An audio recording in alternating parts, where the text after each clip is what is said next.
let's start with Capulet though. What's been your experience of playing that character several times, and your thoughts about Capulet's arc, overall role in the play? I think Capulet is a part that I've enjoyed playing since I've gotten to do it a few times. I I always like it's a good, meaty, dramatic, choose some scenery Yeah. opportunities, and Capulet certainly has some of those. But what I also like, I mean, this Capulet's journey, also the play as a whole journey, a thing that I love about this play is that the first half of this play is a romantic comedy, and it's some of Shakespeare's best romantic comedy, frankly.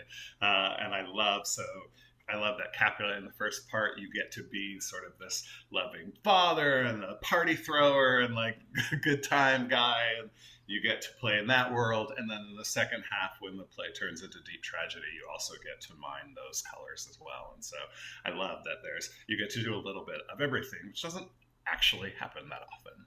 Sure. Yeah.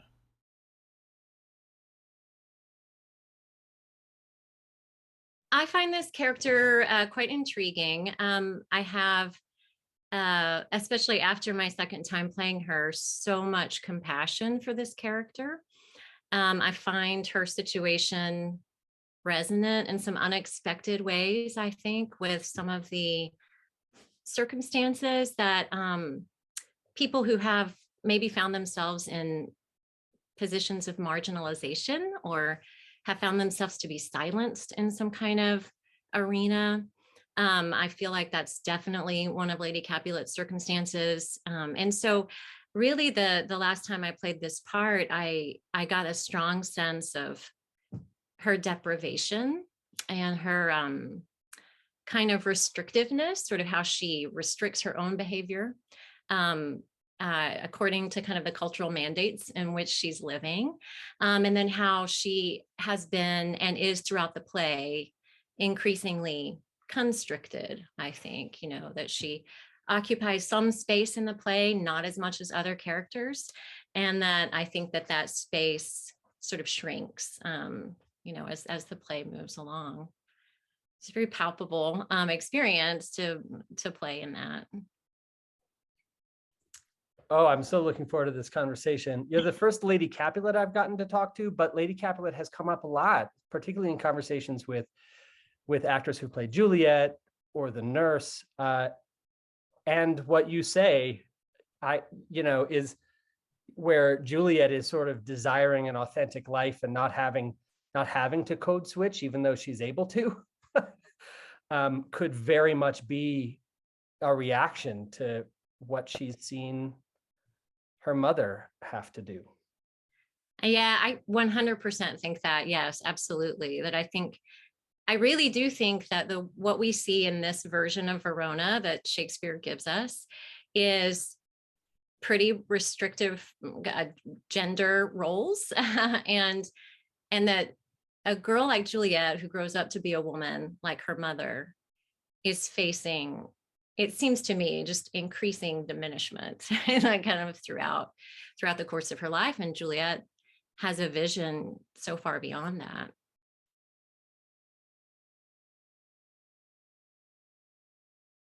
I'm in awe of her code switching ability.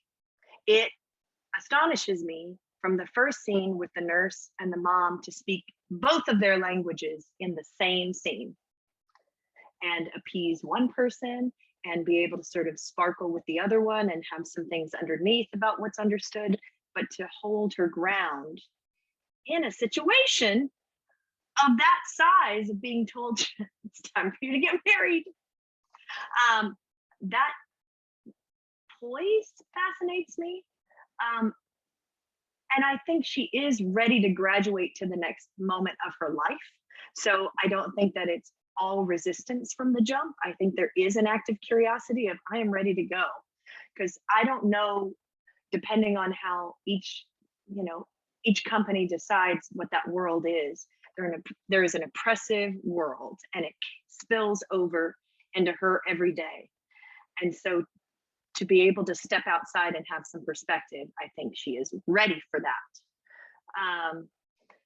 So that's the first thing that comes to me. And the fact that later with Romeo, of just holding him to any sort of authenticity, because I think she can spot it instantaneously, because she herself has had to manage so much and balance so much of all these big personalities or big dissatisfactions or egos. She can see when something's true or not. Don't talk to Anyway. the moon. Yeah, exactly. Get out of here with that. Yeah.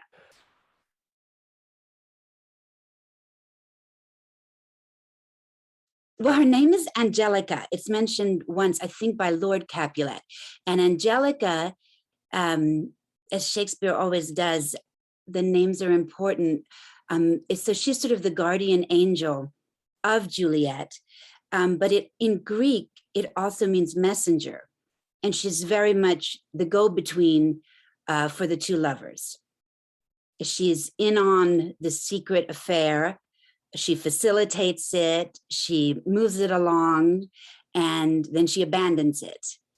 And I think this play is so amazing, because everybody thinks it's a love story, but it's not. I think the rom-com aspect of it, of the first half, sucks you in to where you start to feel really comfortable and relaxed, and then it just smacks you in the face with violence and destruction, tragedy. And consequences. Right. And if you're playing the nurse, it is a huge responsibility to bear that comic that comic foundation of the first half. A lot of the funny comes from the nurse. But by the second half, it's completely switched and you are absolutely destroyed. So as an actor, you have to go to both places. You have to be absolutely willing to be funny and bawdy and broad and hilarious, and then just devastated. And then the wheels come off. Right, right.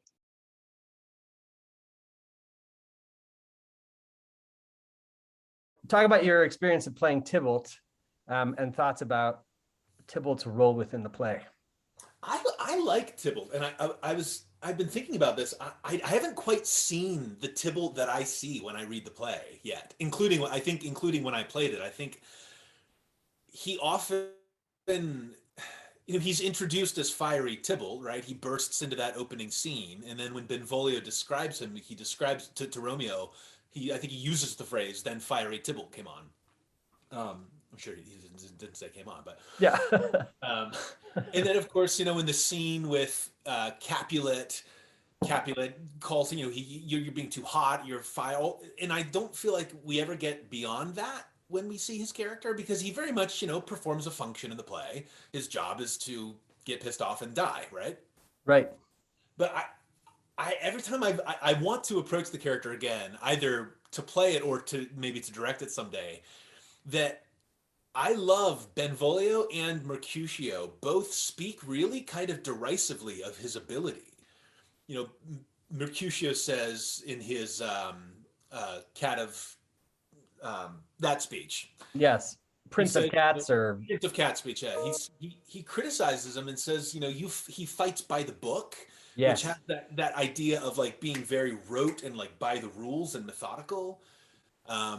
Benvolio, when he talks to Romeo about the opening fight, he says something along the lines of he whipped his sword out and like waved it around and cut the air, and the air sneered at him because of how ineffectual he was. And I've always been curious about that, because Juliet does not really suffer fools in this play, and she clearly loves her cousin. Like, she's heartbroken when he dies. And I'm curious to see a Tybalt who still is hot, right? He has maybe a bit of a Napoleon complex, a little, and I'm going to write this letter and write a challenge, but who's just not very good, who's maybe a little dweeby, a little like put upon. And so when he is fighting Mercutio, it's like, this is going to be the stupidest thing in the world, right? This idiot who is out here, very much like, and 1, 2, 3, aha. I would like to see that someday, because that is a little more heartbreaking when Romeo just straight up murders him. Right. That's You know? really interesting.